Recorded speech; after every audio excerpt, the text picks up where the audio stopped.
നിങ്ങൾക്ക് ഓർമ്മയുണ്ടായിരിക്കും ഹമാസ് പറയുന്ന കണക്കുകൾ. ഹമാസിന്റെ ഹെൽത്ത് മിനിസ്ട്രി, ആരോഗ്യ മന്ത്രാലയം, അതിനകത്ത് പറയുന്ന 50,000 പേരോളം കൊല്ലപ്പെട്ടു ഇസ്രായേൽ ബോംബിങ്ങിൽ. അതിൽ ഏറ്റവും കൂടുതൽ സ്ത്രീകളും കൊച്ചുകുട്ടികളുമാണ്. ഇത് ഗ്ലോബലായിട്ട് ഇഷ്യൂ ആണ്. കാരണം ഇസ്രായേൽ ബോംബിങ്ങിൽ ഏറ്റവും കൂടുതൽ കൊല്ലപ്പെട്ടത് സ്ത്രീകളും കൊച്ചുകുട്ടികളുമാണ്. അപ്പം അത് വലിയ അപ്രിഹെൻഷനായി, ഗ്ലോബലായിട്ട് അത് വലിയ ഡിബേറ്റായി. അതിൻ്റെ പേരിൽ അമേരിക്കൻ യൂണിവേഴ്സിറ്റിയിലും ലോകത്ത് പല യൂണിവേഴ്സിറ്റിയിലും പല പ്രതിഷേധങ്ങൾ ഉണ്ടാകുന്നു. അതിനെപ്പറ്റി അന്വേഷിക്കുവാൻ യുണൈറ്റഡ് നേഷൻ ഒരു ജാക്സൺ ഇൻസ്റ്റിറ്റ്യൂട്ടിനെ ഏൽപ്പിക്കുന്നു. പിന്നെ 2-3 വേറെ അഡീഷണൽ ആയിട്ടുള്ള ഈ കോൺഫ്ലിക്റ്റ് ആയിട്ടും ഈ പറയുന്ന കണക്കുകളൊക്കെ ശരിയാണോ എന്ന് പറയുന്നതാണ് ജാക്സൺ ഇൻസ്റ്റിറ്റ്യൂട്ട് എന്ന് പറയുന്നത്. അത് ഡെഡ്ലി ഓണസ്റ്റ് ആയിട്ടൊരു ഇൻസ്റ്റിറ്റ്യൂട്ടാണ് ഈ സംഭവം. റിസർച്ച് ഇൻസ്റ്റിറ്റ്യൂട്ടാണ് ഈ സംഭവം. വാഷിംഗ്ടൺ ബേസ്ഡ് ആണ് ഇത്. അപ്പൊ ആദ്യം ഹമാസ് ഇവരുടെ ഈ റിസർച്ചിനെ എതിർത്തു. പക്ഷെ യുണൈറ്റഡ് നേഷനും ഖത്തറും മറ്റുള്ള രാജ്യങ്ങൾ ശക്തമായിട്ട് പറഞ്ഞു, ഇത്രയും കുട്ടികളും ഇതിനെപ്പറ്റി സീരിയസ് ആയിട്ട് റിസർച്ച് ചെയ്യണം, അന്വേഷിക്കണം. കാരണം അല്ലെങ്കിൽ മാത്രമേ എയ്ഡ് തരികയുള്ളൂ, അല്ലെങ്കിൽ ഞങ്ങൾ മുന്നോട്ട് പോകില്ല എന്ന് പറഞ്ഞു. അതിൻ്റെ പേരിൽ ഇവരേകദേശം 4-5 മാസം കൊണ്ട് ഈ ഗാസയിലും മറ്റുള്ള പരിസരങ്ങളിലൊക്കെ ഈ ഹമാസ് കൊടുത്ത കണക്കുകൾ അനുസരിച്ച് അവർ വെരിഫൈ ചെയ്യാൻ തുടങ്ങി. ഈ പറയുന്ന ഇത്രയും കുട്ടികൾ കൊല്ലപ്പെട്ടോ, ഇവർ ഈ പറയുന്ന സത്യമാണോ, ഇത്രയും സ്ത്രീകൾ കൊല്ലപ്പെട്ടോ. കാരണം നിങ്ങൾക്കറിയാം, സോഷ്യൽ മീഡിയ കൂടെയൊക്കെ കേരളത്തിലുള്ള സുഡാപ്പികൾ ഇതിൻ്റെ പിക്ചറും സാധനങ്ങളും ഇങ്ങനെ വിട്ടുകൊണ്ടിരിക്കുക. അപ്പൊ യാഥാർത്ഥ്യം പുറത്തു വരാൻ തുടങ്ങി. അപ്പം അതിൻ്റെ ലേറ്റസ്റ്റ് റിപ്പോർട്ട് ഈ പറയുന്നത്, ഇവർ ഈ പറയുന്ന ഇത്രയും കുട്ടികൾ മരിച്ചതിൽ 1000കണക്കിന് കുട്ടികൾ ഇവർ പറയുന്ന മരിച്ചു എന്ന് പറയുന്ന അവർ ജീവനോടിരിപ്പുണ്ട്. അതേപോലെ ഇത്രയും സ്ത്രീകൾ മരിച്ചു എന്ന് പറയാൻ അവരും ജീവനോടിരിപ്പുണ്ട്. പിന്നെ ചില കുട്ടികൾ മരിച്ചു എന്ന് പറയുന്ന ഇവരൊക്കെ ബോംബിങ്ങുമായിട്ട് ബന്ധപ്പെട്ടല്ല, നാച്ചുറലായിട്ടുള്ള മറ്റുള്ള പല അസുഖങ്ങളുമായി ബന്ധപ്പെട്ടാണ് മരിച്ചിരിക്കുന്നത്. കൊല്ലപ്പെട്ടിട്ടുണ്ട്. പക്ഷെ ഇവർ ഈ പറയുന്ന കണക്കുകളെല്ലാം തെറ്റാണ്. ഇന്നത്തെ സ്ത്രീകളുടെ കണക്ക് പറയുന്നത് അതിന് രസകരം.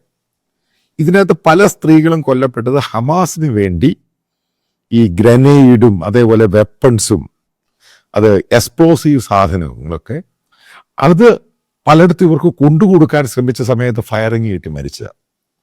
അതേപോലെ ക്രോസ് ഫയറുകൾ ഒത്തിരി സ്ത്രീകൾ മരിച്ചിട്ടുണ്ട്, കുട്ടികൾ മരിച്ചിട്ടുണ്ട്. ഇതിനകത്ത് ഇസ്രായേലി ബോംബിൽ വീണ്ടും പറഞ്ഞ് മരിച്ചിട്ടുണ്ട്.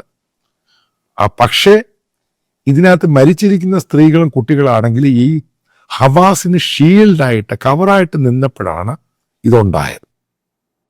നേരത്തെ ഇത് ഇസ്രായേൽ പറഞ്ഞപ്പോൾ മറ്റുള്ള രാജ്യങ്ങൾ ഇൻക്ലൂഡിങ് ജോ ബൈഡൻ പോലും തള്ളിക്കളഞ്ഞു. അപ്പം അതിൻ്റെ പേരിലാണ് ഇങ്ങനൊരു ഇൻസ്റ്റിറ്റ്യൂട്ട് മുമ്പിലോട്ട് വന്നിട്ട് ഏകദേശം 400ഓളം പേര് ഇതിനെപ്പറ്റി പ്രോപ്പറായിട്ട് ഇങ്ങനെ റിസർച്ച് ചെയ്തത്. ഇവരീ പറഞ്ഞ പല കുട്ടികളും പല സ്ത്രീകളും ഈജിപ്തിലുണ്ട്.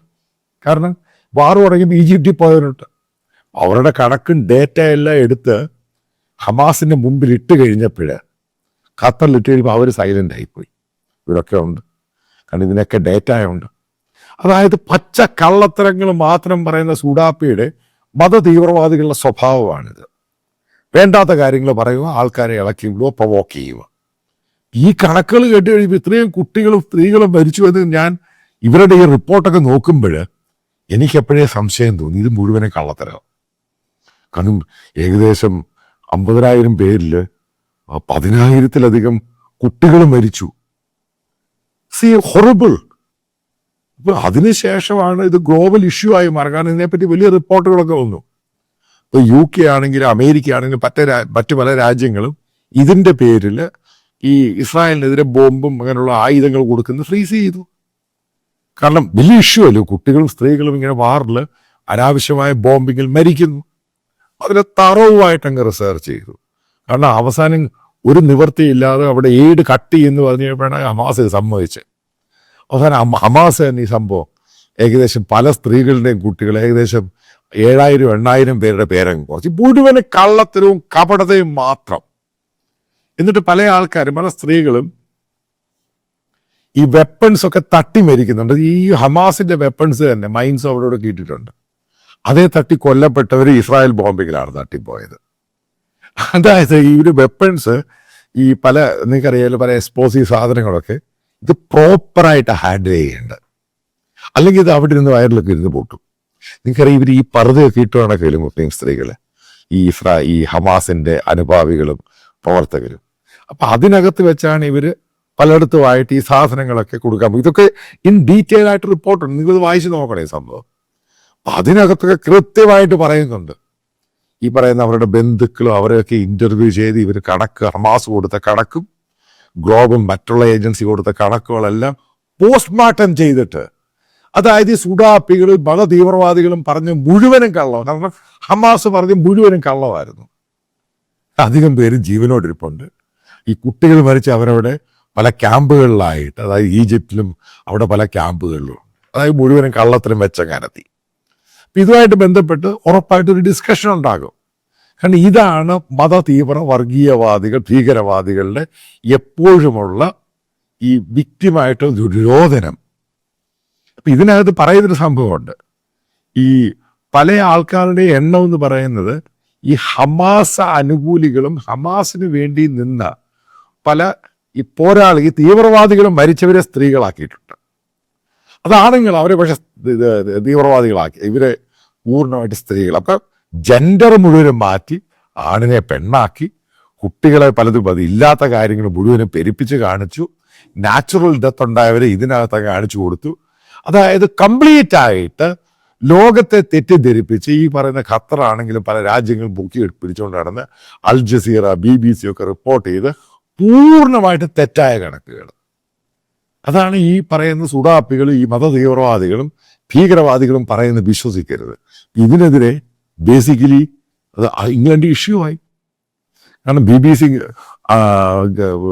അവിടുത്തെ ഗവൺമെന്റ് ഫണ്ട് ചെയ്യുന്ന ഗ്രാന്റ് കൊടുക്കുന്ന സംഭവം. ഖത്തറിലെ പിന്നെ അൽ ജസീറയ്ക്ക് പ്രശ്നമില്ല, കാരണം പക്ക മത തീവ്രവാദികൾ റൺ ചെയ്യുന്ന സാധനം. കാരണം ഖത്തർ ഫണ്ടും ഖത്തർ ഇസ്ലാമിക ഭീകരത എന്ന് പറഞ്ഞാൽ എല്ലാവർക്കും അറിയാവുന്ന വസ്തുതയെ. പക്ഷെ മറ്റുള്ള രാജ്യങ്ങളൊക്കെ ഇതൊക്കെ റിപ്പോർട്ട് ചെയ്തവര് അവര് പല ചാനലുകളിൽ ക്ഷമ ചോദിക്കാതായി. കാരണം അവർക്ക് തെറ്റുപറ്റിപ്പോയി. ഖത്തർ മിനിസ്റ്ററിയെ കോട്ട് ചെയ്തതാണ്, പക്ഷെ അവർക്കത് വെരിഫൈ ചെയ്യാൻ പറ്റിയില്ല. പക്ഷെ ജാക്സൺ ഇൻസ്റ്റിറ്റ്യൂട്ടിന്റെ റിപ്പോർട്ട് വന്നു കഴിഞ്ഞപ്പം ഇവർ ഈ പറയുന്ന മുഴുവനും കള്ളമാണ്. അതുകൊണ്ട് തന്നെയാണ് നിങ്ങൾ കാണാം പല സന്ദർഭങ്ങളിലായിട്ട് ഇവർ ഈ പറയുന്ന ഗാസ ഹെൽത്ത് മിനിസ്ട്രിയുടെ സംഭവങ്ങളൊന്നും ഈ പല പത്രങ്ങളും പല മീഡിയയും അത് കാര്യമായിട്ട് ടിക്കറിലാണെങ്കിലും അവർ ഹൈലൈറ്റ് ചെയ്യുന്നില്ല. കാരണം ഇവർ മുഴുവനും പറയുന്ന കള്ളത്തരവും കപടതയും തെറ്റും മുഴുവനുമാണ്. കാരണം ഹമാസ് അനുകൂലികൾ പോലും, ഹമാസ് അനുകൂലികളായിട്ട് സ്ത്രീകൾ അവരുടെ ബോംബ് തട്ടി മരിച്ചപ്പോഴും ഇസ്രായേൽ ബോംബിംഗ് എന്നാണ് പറയുന്നത്. അതായത് മനസ്സിലാക്കുക, ഞാൻ വീണ്ടും റിപ്പീറ്റ് ചെയ്യുവാണ്, ഈ സുഡാപ്പികളും മത തീവ്രവാദികളും ഭീകരവാദികളും ഈ പറയുന്ന കണക്കുകൾ പൂർണ്ണമായിട്ടും തെറ്റാണ്. ബോംബിങ്ങിൽ ആൾക്കാർ കൊല്ലപ്പെട്ടിട്ടുണ്ട്. കാരണം ഇസ്രായേലിലെ ബോംബിങ് പ്രിസൈസ് ബോംബിംഗ് ആണ്. ഈ പറയുന്ന ഹമാസിനെ പിന്തുണയ്ക്കുന്നവരൊക്കെ അവർ ബോംബ് ചെയ്യുന്നുണ്ട്. ഇപ്പോഴവർ നടക്കുന്ന ബോംബിംഗ് ആണ് അക്യുറേറ്റ് ബോംബിംഗ്. കറക്റ്റായിട്ട് അവരെ മണ്ടേ കൊണ്ടിടുക. അതുകൊണ്ടാണ് ഇത്രയും ആൾക്കാർ കൊല്ലപ്പെട്ടിട്ടോ പുറത്ത് പറയാത്തത്. കാരണം ഈ ഹമാസിന്റെ ആൾക്കാർ മുഴുവൻ കൊല്ലപ്പെട്ടത് ഇതിന്റെ ഫേസ് പോലും അവിടെയും കാണിക്കുന്നില്ല. കാരണം ഇതൊക്കെ നോൺ ഫേസ് ആണ്. അതാണ് ഓരോ ഇത്രമാത്രം കള്ളത്തരം പറഞ്ഞ് പൊതിഞ്ഞു വെക്കാൻ ശ്രമിച്ചാലും ഇതൊരു ദിവസം പുറത്തു വരും. അതിൻ്റെ ഏറ്റവും വലിയ തെളിവാണ് ഹമാസ് ഈ പറയുന്ന കള്ളക്കണക്കുകൾ ഓരോന്നായിട്ട് പുറത്തു വന്നുകൊണ്ടിരിക്കുന്നത്. നിങ്ങൾക്കറിയാം, കഴിഞ്ഞ 2 ആഴ്ച കൊണ്ട് ഞാൻ നിങ്ങളോടൊരു കോൺട്രിബ്യൂഷൻ വേണമെന്ന് അഭ്യർത്ഥിക്കുകയാണ്. എൻ്റെ വീഡിയോ റൺ ചെയ്തു ഈ വീഡിയോയുടെ അവസാനം. അപ്പം അതിനകത്ത് ചില പ്രശ്നങ്ങളുണ്ടായി. കാരണം ബാങ്കുകളുടെ ചില ലിമിറ്റ്, അതേപോലെ GPay, ഗൂഗിൾ പേ, UPIയുടെ ചില ലിമിറ്റ്. അപ്പം അതൊക്കെ റെക്ടിഫൈ ചെയ്തിട്ട് പുതിയ അക്കൗണ്ടും ഡീറ്റെയിൽസും അതേപോലുള്ള റെസ്ട്രിക്ഷൻസും ഉണ്ടാവുകയില്ല. വിദേശത്തുള്ളവർക്ക് കറണ്ട് അക്കൗണ്ടിൽ അയക്കാനുള്ള ബുദ്ധിമുട്ട് അത് മാറ്റിയിട്ട് പേഴ്സണൽ അക്കൗണ്ട് വേണ്ടി തരുന്നുണ്ട്. കൃത്യമായിട്ടൊരു കാര്യം പറയാം, ഓരോ രൂപയ്ക്കും അക്കൗണ്ടബിൾ ആണ് ഞാൻ ജനങ്ങളുടെ കയ്യിൽ നിന്നാണ് ഈ പണം സ്വരൂപിക്കുന്നത്. അജണ്ട ഒറ്റ സംഭവമേ ഉള്ളൂ.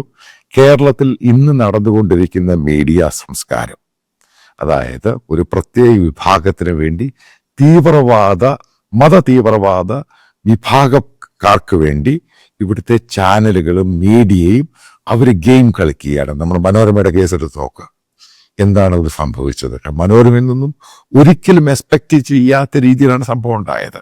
അപ്പം നമുക്കിത് പൊളിച്ചേ മതിയാവത്തുള്ളൂ. ഇപ്പോൾ എൻ്റെ കൂടെ സഹകരിക്കുക എന്നുള്ളത് മാൻഡേറ്ററി അല്ല. നിങ്ങൾക്ക് ഇഷ്ടമുള്ള രീതിയിൽ സഹായിക്കും. 1 രൂപയാണെങ്കിലും അത് ബോണ്ടേജ് ആയിരിക്കും. ഇതുമായിട്ട് ബന്ധപ്പെട്ട് ഞാൻ വരാൻ പോകുന്ന സമയത്ത് ഇതൊരു 24 hours ന്യൂസ് ചാനലായിരിക്കും. നാഷണൽ പൊളിറ്റിക്സ്, നാഷണൽ ഇഷ്യൂസ്, അതേപോലെ തന്നെ കേരളത്തിൻ്റെ റീജിയണൽ കാര്യങ്ങൾ, ഇന്ത്യയുടെ ഓരോ ഭാഗത്തെയും കാര്യങ്ങൾ, ഇൻ്റർനാഷണൽ ജിയോ പൊളിറ്റിക്സ്. ഇപ്പം നല്ല കുറച്ച് ആൾക്കാരെ ഞാൻ സെലക്ട് ചെയ്തിട്ടുണ്ട്. അവരൊക്കെ എൻ്റെ കൂടെ ജോയിൻ ചെയ്യാൻ തയ്യാറാണ്. അപ്പോൾ അതുമായിട്ട് ബന്ധപ്പെട്ടാണ് എനിക്കിങ്ങനെ ഒരു ഫിനാൻഷ്യൽ സപ്പോർട്ട്, ക്രൗഡ് ഫണ്ടിങ്. ഒരു സ്പോൺസറും ഇല്ല, ഒരു അഡ്വർടൈസേഴ്സും ഇല്ല, ജനങ്ങളാണ് ഫണ്ട് ചെയ്യുന്നത്. ഉറപ്പായിട്ടും ഇത് കുറച്ച് കഴിയുമ്പോൾ ഇത് വലിയൊരു സംഭവം ഇന്ത്യയിലായിട്ട് മാറും. നിങ്ങൾക്ക് എൻ്റെ എക്സ്പീരിയൻസ് അറിയാം, 10-30 വർഷം ഈ ഫീൽഡിലുള്ള എക്സ്പീരിയൻസ് ആണ്. അപ്പം നല്ല ആൾക്കാർ, നല്ല ടാലൻറ്റഡ് ആയിട്ടുള്ള ആൾക്കാർ, ദേശീയതയുള്ള ആൾക്കാർ ജോയിൻ ചെയ്യാൻ തയ്യാറാണ്, മൾട്ടിപ്പിൾ ലാംഗ്വേജിൽ.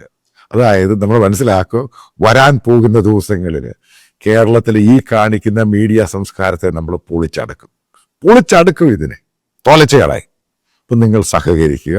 നല്ല ആൾക്കാരുണ്ടെങ്കിൽ തന്നെ, അതായത് ഡെഡിക്കേറ്റഡ് ആയിട്ടുള്ള ആൾക്കാർ എൻ്റെ കൂടെ സർവീസ് ചെയ്യാൻ താല്പര്യമുള്ളവർക്ക്, ജോലി ചെയ്യാൻ താല്പര്യമുള്ളവർക്കും എന്നെ വിവരം അറിയിച്ചാൽ ഞാൻ നിങ്ങളെ ട്രെയിൻ ചെയ്തെടുക്കുന്നതായിരിക്കും. അതായത് ഡെഡിക്കേറ്റഡ് ആയിരിക്കണം, ഇത് പഠിക്കണം, മനസ്സിലാക്കണം, എങ്ങനെ ചെയ്യണം. അതായത് ബന്ധപ്പെട്ട ചില കാര്യങ്ങൾ പറയാം, 1-2 കാര്യങ്ങൾ പറയും. ഇപ്പം നല്ലൊരു റിപ്പോർട്ടിംഗ് ഉണ്ടായി, ഒരു സംഭവത്ത് പോയി റിപ്പോർട്ട് ചെയ്യണം, അതിനുവേണ്ടി ഒരാളെ പറഞ്ഞു വിടുക, ഗ്രൗണ്ട് റിപ്പോർട്ട് ചെയ്യുക, ഇതിനൊക്കെ എക്സ്പെൻസ് ഉണ്ട്. നല്ല റിസർച്ച് ടീം ഉണ്ടാകണം. അപ്പം ഇതിന് പറ്റിയ പഴയ പോലെ ചാനൽ ഇൻഫ്രാസ്ട്രക്ചറിൻ്റെ ആവശ്യമൊന്നുമില്ല. ഇതെങ്ങനെയാണ് എക്സിക്യൂട്ട് ചെയ്തതിന് നല്ല ആൾക്കാരെ എടുക്കണം, നല്ല ടാലൻസിന് പണം കൊടുക്കണം. അതൊരിക്കലും ഫ്രീ ആയിരിക്കത്തില്ല. മോശമായ ടാലൻസിന് അത്രയും പണം കൊടുത്താൽ മതി, നല്ല ടാലൻസിന് പണം കൊടുത്തേ മതിയാവത്തുള്ളൂ. അതാണ് ഇതിൻ്റെ ബേസിക് ഇഷ്യൂ എന്ന് പറയുന്നത്. അപ്പം അങ്ങനെയുള്ളവരെ എടുക്കുക. എനിക്കറിയാവുന്ന പല ടീമംഗങ്ങളുണ്ട് എൻ്റെ കൂടെ, തെഹൽക്കയിലും മറ്റു പല ചാനലുകളിലൊക്കെ വർക്ക് ചെയ്ത് ഹൈലി ടാലൻറ്റഡ് ആയിട്ടുള്ള ആൾക്കാരുണ്ട്. അപ്പം അവരെയൊക്കെ ഒത്തൊരുമിപ്പിച്ച് ഇതിന് പല മൾട്ടിപ്പിൾ ലാംഗ്വേജിൽ കൂടെ ഇത് പോകുമ്പോൾ മാത്രമേ ഇതിൻ്റെ ഒബ്ജക്റ്റീവ് എന്തുവാന്ന് നമുക്ക് മനസ്സിലാവത്തുള്ളൂ. അപ്പോൾ സഹകരിക്കുന്നതിന് വളരെ നന്ദി. ഫർദർ നിങ്ങളുടെ എല്ലാ സഹകരണം ഇതിൻ്റെ കൂടെ ഉണ്ടാകുമെന്ന് പൂർണ്ണമായിട്ടും വളരെ സ്നേഹത്തോടു കൂടെ പ്രതീക്ഷിക്കുന്നു.